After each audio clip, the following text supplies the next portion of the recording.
The Mecklenburg County ABC Law Enforcement Division provides a free training program to ABC permitted establishments called the Alcohol Seller and Server Excellence Training to educate employees on the possession and sale of alcohol. This ABC officer training covers underage sales, forms of acceptable identification, and employee age requirements. The Mecklenburg County ABC Board, more than a bottle.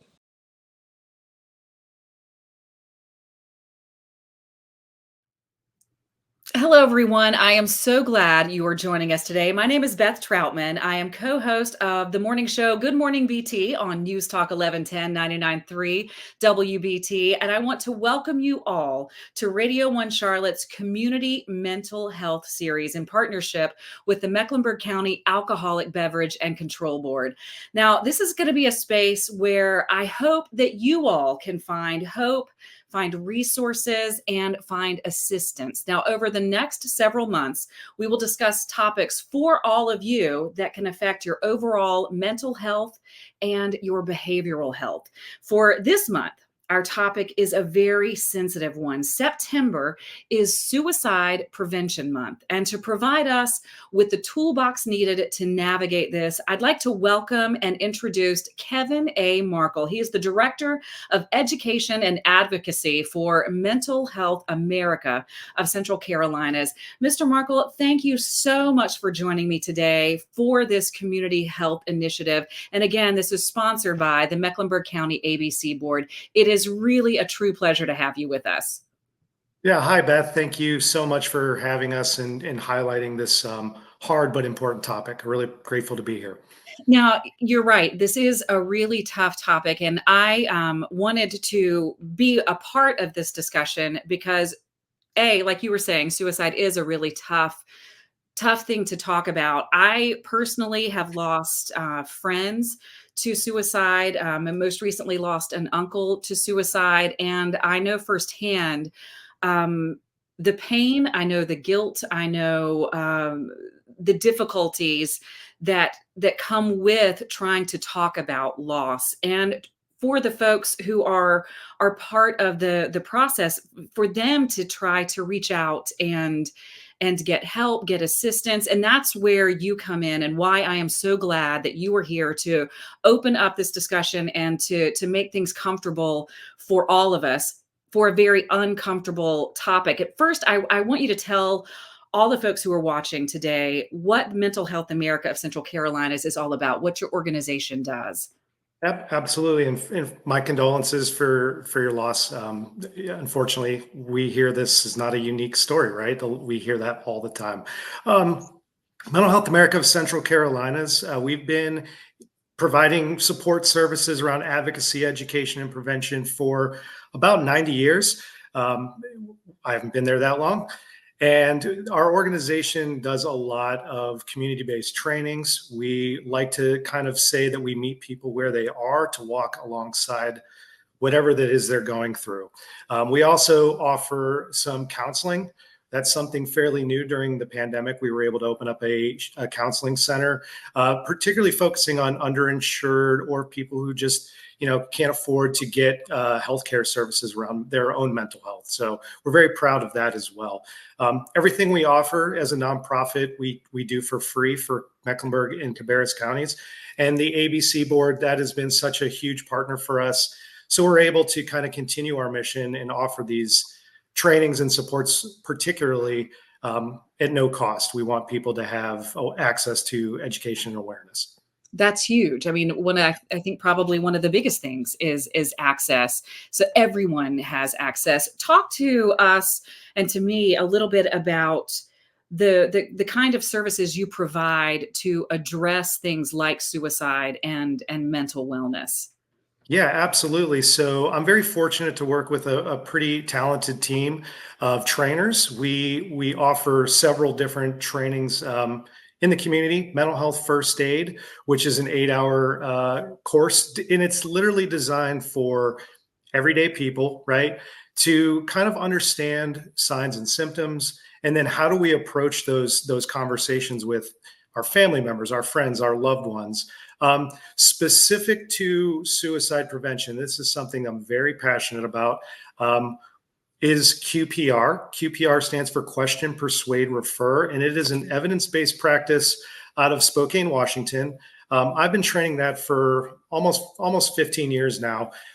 And again, it's like CPR. That training is literally designed to help people understand the impacts of suicide, give us an insight into what are some of those leading up to or precipitating events that someone who's struggling might be going through. And then again, how do we talk about it? How do we make it comfortable in those uncomfortable instances, right? Unfortunately, a lot of people are dealing with things and feeling very isolated, feeling very alone. And so there oftentimes are lots of kind of warning signs, things that they're going through. And what I like specifically about that training is that it doesn't require the person who's hurting, the person who's struggling, to have to be the one to reach out and ask for help, right? We want people to notice when someone is going through these things. And then again, how do we support them? How do we help them through whatever it is they're going through? I am so glad that you brought that up, warning signs, so that the person who is experiencing the suicidal ideation isn't the person who has to necessarily be the first to reach out. For those of us who might recognize signs, what are some of those signs? How can we recognize so that we can be a helping hand, so that we can reach out and help those who are dealing with suicidal ideation get the help that they need? Yeah, absolutely. I think, again, not a shameless plug at all. I want everybody to have access to that training, just like CPR first aid. There's a lot, right? It's very individualized. And I think one of the big things that I've learned over the years is kind of trust your gut, right? We know when somebody around us is just not themselves, right? Maybe they, financial issues. I know a lot of people lost their jobs during COVID. That situation put a lot of people at risk for all types of mental health challenges. And again, suicide is one of those things that just kind of comes up as we're dealing with daily stresses, as we're dealing with our own health. And so those just everyday factors play a huge role in that. For young people, particularly, I think the transition back to school. Going into middle school, going into high school, transitioning to college, that alone is a huge stressor that I think a lot of times plays into people feeling uneasy, anxious, depressed. Depression can look a lot different for individuals. One thing we try to teach and really highlight on is that anger is often a warning sign or a symptom of depression. So oftentimes if people are irritable or just, kind of pushing people away, we want people to understand that something else might be going on internally with that individual. How do we do that, right? How do we support them and talk to them? And then on the other side, some really tangible things, making statements. I don't want to be here anymore. You're not going to have to worry about me. That feeling of burdensomeness oftentimes is how the person dealing with suicidal thinking is feeling. And then, of course, access to means, looking for firearm, looking for prescription medications. Those are some big ones that, we just want to be aware. And one thing that I think is important is that it's not on any one supporter to kind of recognize these things. I might see something, you may see something in a close friend. And so how do we kind of approach this with a wraparound support for that individual who's going through something? Even if they're not actively having suicidal thoughts, it absolutely opens up that conversation to say, yeah, I'm struggling with anxiety, or I'm dealing with these things in my life. What better way for us to kind of come together and say, I'm here if you need me. You're not alone. And here's some access to resources or things that maybe we could try. And again, that's going to be very individualized. I like to also just share, I think it's important for us to understand recovery is possible. Just like any physical health thing, people can recover from dealing with these heavy, feelings and kind of symptoms of their own mental health. So that sometimes gives us or kind of promotes us as supporters to lean in a little bit more and use our listening skills to support that individual. So for those folks who may be watching today and they may be hearing exactly what you're saying and they're thinking, "Oh, wait, my friend or my family member is showing some of these signs." What are some of the resources available to help the conversation, to help that person, and how many of us are actually impacted by Yes. suicide? Yeah. So let me start first by a big resource that is easy to remember, accessible to all people, 24 hours a day, 7 days a week. The National Suicide Prevention Hotline number has changed last year to 988. Very intentional to look at it kind of as an easy, quick reminder. And I like to also remind people you can call that yourself. If you're worried about a friend or a family member and you're just not sure, what do I do? I'm worried about my friend. Call that number, ask them. You can talk to a trained crisis counselor. They can guide you through additional local resources, maybe tailoring it a little more specific. If it's, someone who's experiencing, let's say, job loss, there's resources out there for people to connect with. Not a shameless plug, because I'm very proud of the work we do at Mental Health America of Central Carolinas. We're a great resource. There's all kinds of community partners as well, but we have relationships with a lot of other mental health supporting organizations. And so we're not just going to say, here's a number, good luck, but we'll talk with you, offer those kind of supports, and kind of help you develop a plan and strategy in order to support that individual.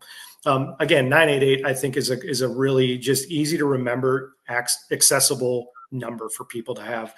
And then certainly get trained, right? I think, again, we offer QPR, question, persuade, refer, suicide prevention trainings pretty regularly on our website. I'm very proud that we offer those for free for our community members. And it's a certification. That's cool. But I think it gives people the opportunity to kind of have these awareness skills, to talk about it in a safe, controlled space with trained instructors, so we can kind of help you develop some tools in your toolkit. And how many people are impacted Yeah. by suicide? Not just necessarily suicide ideation, but people who have experienced it through a friend or a relative. Yeah. Beth, these numbers are pretty staggering. So suicide is one of the most underreported types of death, unfortunately.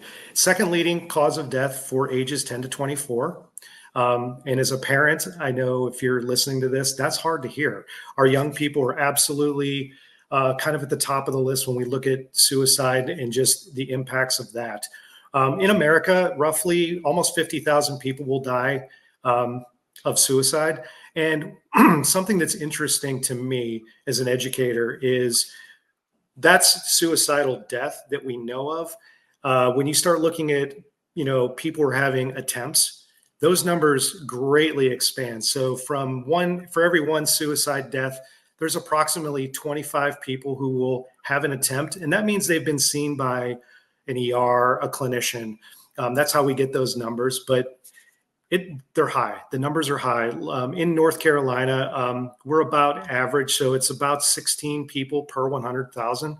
And again, not getting too caught up on data, it's underreported. We know that this is something that all of us are impacted by. And unfortunately, when you start talking about it, it almost seems like everybody knows somebody. They have a relative, a friend, they themselves have struggled. You're not going to put that idea in somebody's head by talking about it. That's an important thing for us as supporters to understand. Lean in and talk, offer that support in a safe, meaningful and empathetic way. That actually acts as a deterrent and kind of puts a pause in that person's thinking and planning. And we absolutely want people to do that. And it's uncomfortable, but you could save somebody's life. I'm so, so glad that you said that you said that talking about it with someone is not going to put that idea in their head, because I know that some people might fear addressing the issue, which kind of leads me to my next question. And it's some of the barriers that are there when it comes to addressing suicide and suicidal ideation. What are some of Yeah. those barriers? Stigma and just, the kind of, we don't have good literacy around how we talk about mental health. So for an example, if I broke my arm, I'm guessing anybody around me would probably go, Kevin, you need to go to the doctor. You need to, man, that looks pretty bad. There's help available for that. So in our culture, we already almost kind of know what to do with that because it's a common thing. When we talk about isolation, we talk about people feeling depressed or not showing up to things because their anxiety is just overwhelming them. We see these things in our loved ones and our friends and family members, but we kind of don't know how to talk about it, or we're not really sure, what resources are there, where do we go with that? And, people typically don't just walk into a psychologist's office or a therapist's office, social worker. They just deal with it in this kind of survival mode. So again, those barriers of just communication, I think, are there. We don't talk about it enough. And I'm, again, so grateful for opportunities like this to just kind of level set with all of us to say, we all deal with our own struggles. How do we talk about it? How do we talk about it with our friends? Making it okay that things aren't always okay. And that wellness is something that shouldn't have kind of that bad taste in your mouth, right? We all should be working towards our self-care and our mental health oftentimes, because again, it's something you can't see. There's barriers there. So we really want to promote that, taking a walk and talking about what's stressing you out with your family members or a friend, that can be a huge coping strategy.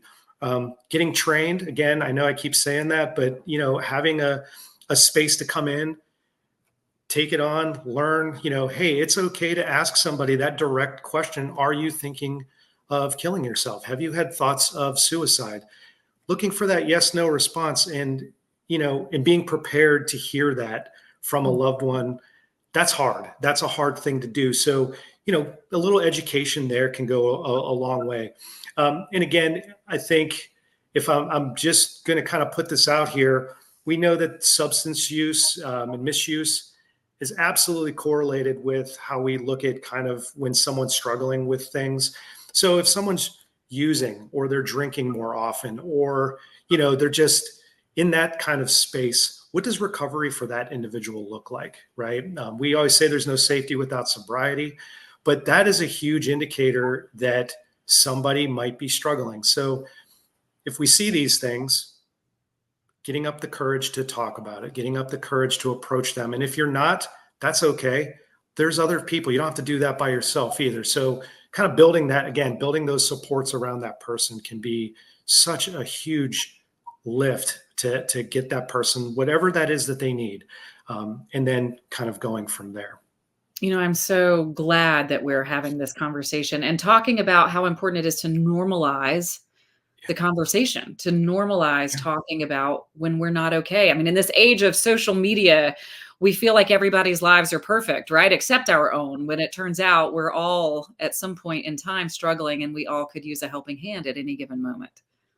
Yeah. If I can say this, during the COVID pandemic, if there was a silver lining, I think all of us were at risk, but we also as a collective kind of highlighted the needs for better mental health supports, screenings at doctors' offices. And something that I've noticed, and I think it's important for, adults particularly, is listening to our youth. We know that they're impacted greatly. And some of the young people that I get to, interact with and work with, I'm always amazed at how open they are to talk about these things. So, we like to kind of put digs in on social media sometimes, but I also think there's a lot of good with that. We see college level students, raising the flag to say, hey, we need help with this. And so are we listening to that? Are we able to kind of support talking about these things? And I do think we're getting there. It's a slow thing. I've been doing this for a long time, but I'm always grateful that, conversations like this 10, 15 years ago weren't the norm or weren't happening. So, if we're listening to this today, or, it's awesome. That's a huge part of advocacy. And I think we're moving in the right direction, although be it slow feeling sometimes. just talking about it is bringing that awareness. And I think that's a wonderful thing.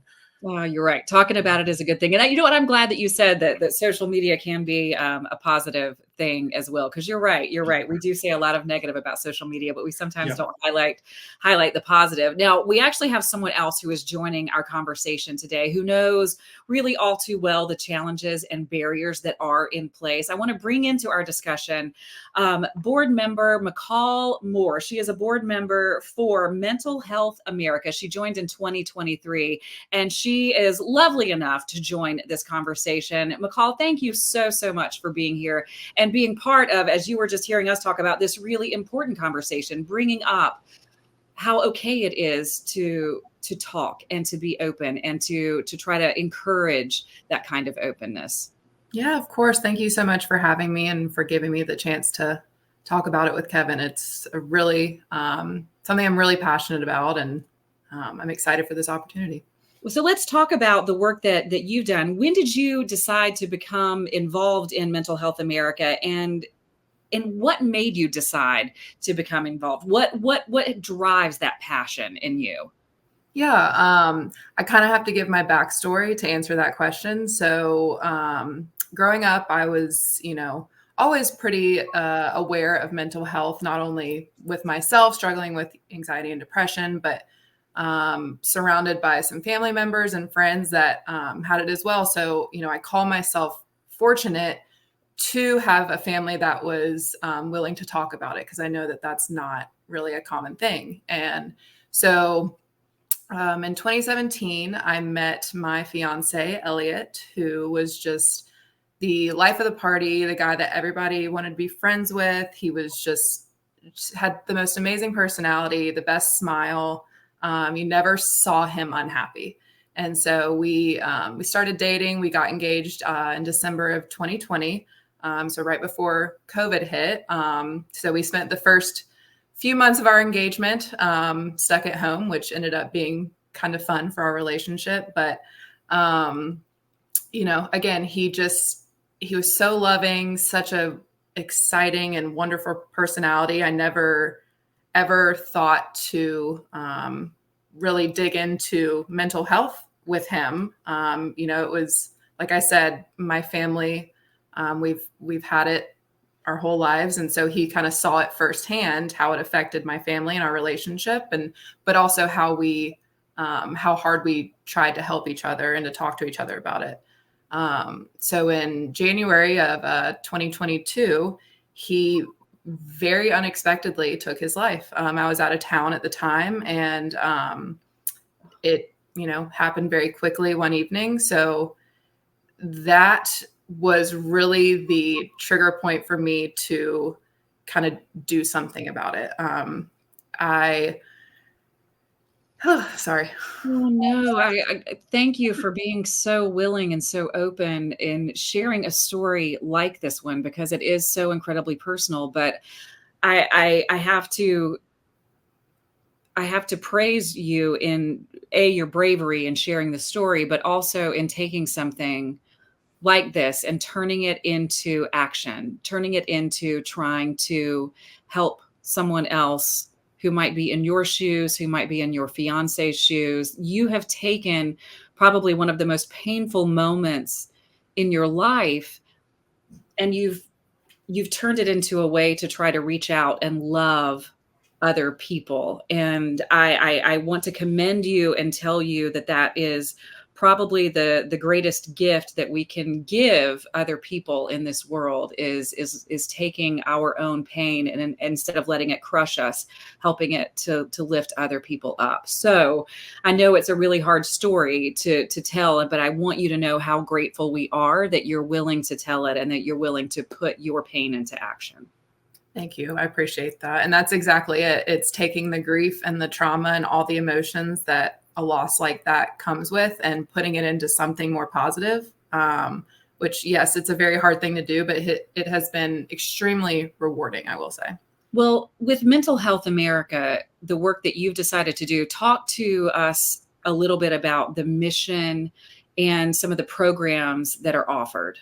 Yeah, of course. So I joined when they were trying to start up a group called Circle of Hope. That's within MHA, which is a group that is trying to educate and encourage younger people to end the stigma and to talk about it and do everything that, we just spoke about with Kevin. Because, we are the next generation. And I think right now, Kevin said it's ages 10 to 24 that suicide's the second most common cause of death. So I think it's just so important to educate the younger people, but also just get everybody together to acknowledge that it's okay to talk about it. It's okay to not be okay and to have these feelings, because I think there's a lot of shame that people feel when it comes to mental health. And that's just so the opposite of how it should be. It's everybody experiences it. So that's kind of been my mission with MHA, is to start up this group and get everybody involved and engaged and see where we can go and hopefully make a difference in the younger community. Well, and just from a personal standpoint, how has working with MHA, how has it helped you? Yeah. Like I said, the grief and the trauma that comes with losing somebody so close to you, especially in a manner like suicide, it can be consuming and crushing. And so it's allowed me to put that energy into something and to honestly myself open up more and talk to people and tell my story more. And I notice once I do that people just start flooding with their stories and their emotions. And it really is just like the key to a door that needs to be open for everybody. And so I think just talking about it, relating to other people, saying that I'm not alone in this, that's really been one of the biggest things that's helped me through this. In sharing your personal story, which again is so incredibly brave and loving of you to share with everyone, are there other things about your fiance, about Elliot, that you want people to know and to understand that might help them today as they're watching this or listening to this conversation? Yeah, absolutely. First of all, he, like I said, was so happy all the time and so positive all the time. He was the one trying to get other people, out of a rut. So I want to encourage people to, check on their friends, check on their family, people that may seem totally okay all the time. Like Kevin said, all the programs that MHA offers to kind of teach some of the signs are absolutely wonderful, but there are some times where people really just don't show. It is so deep inside them that they don't know how to show the signs. And so I think just being kind all the time is so important. And one thing that I did want to mention is Elliot's kind of saying every day was "be better today." He just woke up and he said, I'm going to be better today than I was yesterday. And that's not really a saying of, you have to be the best. You have to feel this pressure. It's more of just being yourself and appreciating all the moments and knowing that if you're having a bad day, it's not the end. It's going to get better. And there are so many ways it can get better. And so, yeah, just be better today. Check on your people and remember that it's okay to not be okay. And I also loved the message in there. Just be kind. I think we forget that when we're having a bad day, there are a lot of other people out there who might be going through something as well. And kindness goes a really long way, and it can move forward. It can have a tremendous ripple effect. If we'll just take the time to take a deep breath and offer kindness and generosity of spirit, which I want to say, McCall, you have done today by sharing your story, by being here, by having a really open and honest conversation. So thank you for your kindness today. Yeah, of course. Thank you so much for having me and allowing me to talk about this. Of course. And I want to bring Kevin actually back into our conversation before we wrap up, just so that, Kevin, I know that you were listening to McCall's story and just what a beautiful, heartfelt moment that was. And as other people are listening and touched and maybe moved to be more open and to have a more effective conversation with a family member or a friend or a loved one, talk to us again. Tell us about some of the resources where people can reach out, where people can get help, where people can point other people so that we can offer that kindness. I've had the pleasure to get to know McCall over the last year, and thank you. Storytelling is hard. I'm always I'm amazed when we hear these stories, and these are stories that we need to hear, right? Like I said earlier, McCall's one of many stories around suicide loss. We also hear from people who had that hard journey to kind of come back and in their recovery. That is such a gift. So McCall, thank you. I just want to say that. If you have that story and you want an opportunity to share that, again, in Mental Health America, we have our storytellers. We have the Circle of Hope, our Young Affiliates program that McCall's involved with. Get involved. I think I'd be very remiss to say that helping other people doesn't help us ourselves. And so it kind of, sometimes we need to pour into our own bucket, right? So taking care of ourselves, listening to stories like McCall's, listening to those things can have profound impacts on just how we view our friends and our family members. So absolutely, that's something that we do regularly. Again, I want to mention 988 and just a couple things around that. If you don't remember that number or you're not comfortable calling that number, don't hesitate to get involved. And this is something that I think, again, is very individualized, but maybe I don't see somebody and I'm really worried about them. I check in with maybe their spouse and they're worried too, and we can't find that person. Sometimes we have to take action. Suicide is probably the top of the crisis continuum. And so call 911, right? We can get wellness checks. If you do have to call, I know locally, Mecklenburg and Cabarrus County specifically, if you call 911 for emergency support services, ask for what's called a CIT, Crisis Intervention Trained Responder. You may not remember that, but tell them what's going on. Give the dispatch as much information as possible so they can go into that a little bit differently. We want people to understand that. It's hard sometimes because maybe we're scared that something might happen, but at the end of the day, you can save somebody's life. And particularly for young people, I've said this many times, and I have a very personal connection with this as well. Your friend might be mad. Don't tell your business, those types of statements. I'd rather have to fix a friendship to have to go to somebody's funeral, right? So, don't hesitate to get involved, particularly for young people. And again, I just want to, Beth, if it's okay, who are your adult supporters? If you're 15, 16 years old, the world's hard to navigate at any age, but particularly for our young people. So who are those people? And as a parent, oftentimes it's maybe not always mom and dad because we don't want to get in trouble or maybe, rock the boat at home. Is it a coach?